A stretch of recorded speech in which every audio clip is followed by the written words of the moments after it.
இந்த அவசரகால சட்டத்தினுடைய பகுதி 2 அந்த பகுதி 2ஐ பார்க்கும்போது HNB ஃபைனான்ஸ் நிலையான வாய்ப்பு இப்போது 60 மாத நிலையான வாய்ப்புகளுக்கு 14% கவர்ச்சிகரமான வட்டி.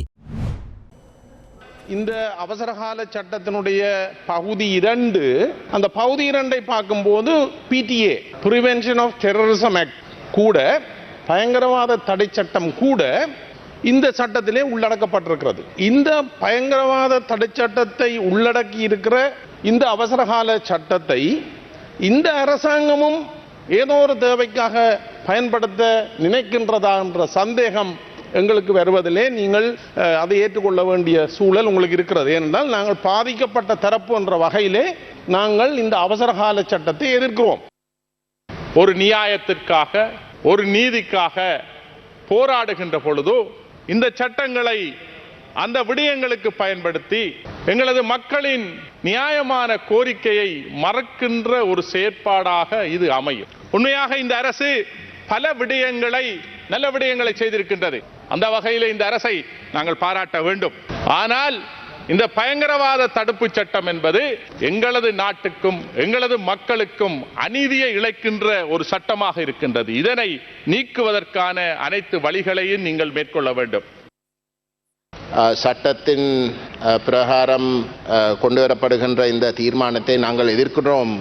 நாங்கள் அந்த வாக்கெடுப்பில் அவசரகால சட்டம் நீடிப்புக்கு எதிராக எங்களுடைய வாக்குகளை செலுத்த இருக்கின்றோம்.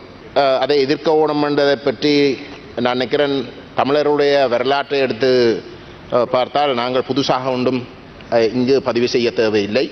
இந்த அவசரகால சட்டம் ஏதோ டிட்வாக்காகத்தான் தேவைப்படுகின்ற சொல்றது எங்களை பேக்காட்ட இயலாது. ஏன் அவசரகால சட்டம் என்பது தேவையான ஒன்றாக பயன்படுத்தப்பட போகிறது என்பதை விளக்கப்படுத்த வேண்டும். எங்களுக்கு தெரியவில்லை, இது தேவைதானா? இது அவசரகால சட்டம் மட்டுமில்லை, பயங்கரவாத சட்டத்தின் ஊடாக தண்டிக்கப்பட்ட எங்களுடைய இளைஞர்கள் இன்றைக்கும் சிறையிலே இருக்கிறார்கள். ஆகவே இந்த அவசரகால சட்டம் பயங்கரவாத சட்டம் என்று பார்க்கின்ற போது அச்சம் எங்களுடைய மக்கள் மத்தியிலே வருகிறது. இந்த அவசர கால சட்டத்தை பிரகடனம் செய்த கோரியது இந்த எதிர்க்கட்சியினர் தான்.